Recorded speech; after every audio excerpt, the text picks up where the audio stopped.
Good morning. I'm on early this morning, Saturday, June 29th. I'll be going up to McHenry shortly for lots more of the celebration of their 125th. Tomorrow morning's worship will be at 9 o'clock. We're going to try to broadcast from Our Savior's in McHenry. It was going to be outside, but with weather, it's going to be indoors, and hopefully we'll be able to get the stuff set up and working so we can do our worship from Our Savior's in McHenry tomorrow morning. Community worship at 9 o'clock that way for the celebration. Today we look at Job chapter 17 through 19. And chapter 17 again is Job kind of rebutting his friends, but yet it's this chapter is more of a prayer for relief. He starts, "My spirit is broken, my days are extinguished, the grave is ready for me. Are not mockers with me? And does not my eye dwell?" But then he comes. He's talking to his friends, but yet it's also talking to God, I think. In verse 10, "But please come back again. I'll now find one wise man. My days are past, my purpose is broken, even though the thoughts of my heart to change in the night to day. Where is my hope? Is my hope who can see it?" And so he's continuing this lament, this cry for relief from the painful sores that is on his body, plus the shame, and especially these three friends. I say that word "friends" kind of tongue in cheek because of their attitude for so much of everything here. But he's he just he doesn't want to be the center of attention for the reason that he's there, because of the seeming punishment that they all figure that he's received from God. And that's what Bildad then talks about in chapter 18. How long will you put an end to words? Gain understanding, and afterwards, why are you, and again, he goes on and talks about how the wicked are punished. Verse 5, "The light of the wicked goes out, the flame of the fire doesn't shine, the light is dark in his tent, his lamp is put out." And so he continues to talk about the wicked, tossing Job into this wicked, and in so many ways it's these three friends. If you could sum up what they're thinking about with Job, is that you're getting what you deserve. And Job refutes that. He says, "I have done nothing wrong toward God that I would deserve this. I am not a hateful sinner. I believe and I trust in God 100%." But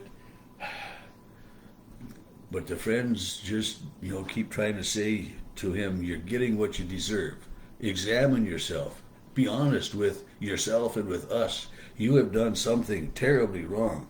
And they were convinced that Job's suffering was because of sin in his life, some grievous sin. And Job says no, and it's, I kind of gave this overview the other day of this book of Job, and it examines human suffering and the grace of God, and how we should have faith and trust in God, as and Job's example of faith for us is really quite astonishing. You think about everything that Job went through, and he could easily ask, "Why me, God?" And in some ways he does. He asks, "Why me, God? What have I done? Why am I being punished this way?"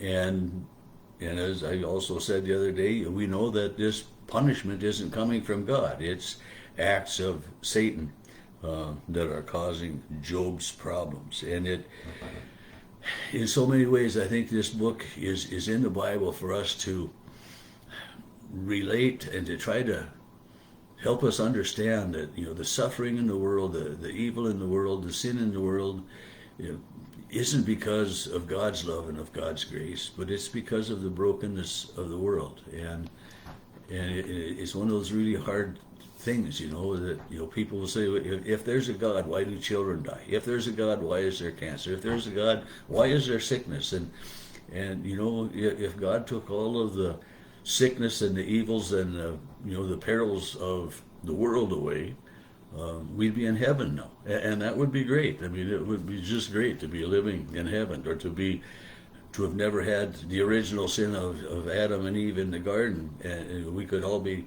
living happily lives that way. But it's not that way, and so this book of Job helps us look at life and the unfairness that it often seems. And I don't remember which seminary professor or who it was that I first remember hearing say that life is unfair. It's good that God is more than fair. Because if God was to really give us what we deserve, we would have a plight much like Job's. And we know from reading this book of Job that, Job's plight isn't because of God. It isn't the will of God. And we're going to find out when we get to the end of the chapter the blessing that Job does get from God. And that's one of the things I think that help us get through each day, to know that better things can come, and that the troubles of today are today's, and that tomorrow there could be more blessings and a better life, and to look forward rather than to focus on the hard parts of what's going on, or to wonder, where is God? And just to know that God is always present in all of our struggles, in all of our life. And we have such a picture in this book of Job. And I don't want to talk too much about our gospel reading for tomorrow is Jesus being approached by Jairus, whose daughter is sick, and then as he's going to Jairus' house, this woman has enough faith and trust in Jesus that, and in his ability, that she knows if she just touches his cloak, she'll be healed. And that's the faith that we have as well.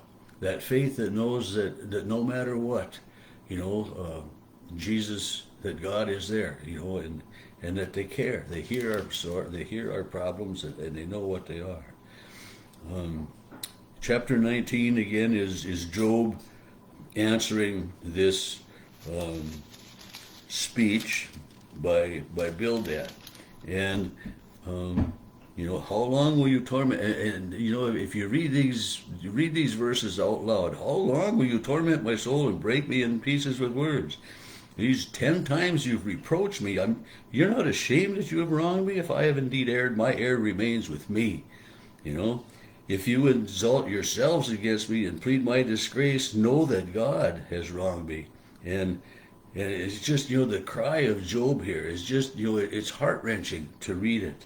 I cry out concerning wrong, I'm not heard. If I cry aloud, there's no justice. He's fenced my way so I can't pass. He's set up darkness in my path. He's stripped me.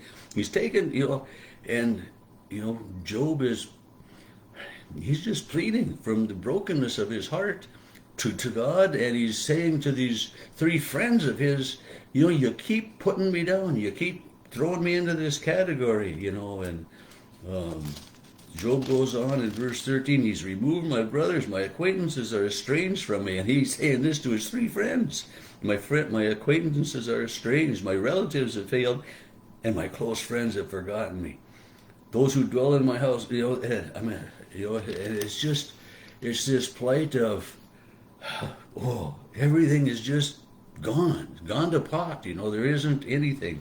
And then in verse 23, we come with words that, I often read these words at the graveside for a burial. And Job's words of again, utmost faith. Oh, that my words are written. Oh, that they were inscribed in a book, that they were engraved on a rock with an iron pen and lead forever. For I know that my Redeemer lives, and he shall stand at last upon the earth, and after my skin has thus been destroyed, then from my flesh I will see my God. What a powerful statement of faith for this man whose friends are saying, God has forsaken you because of your sin, and God is punishing you.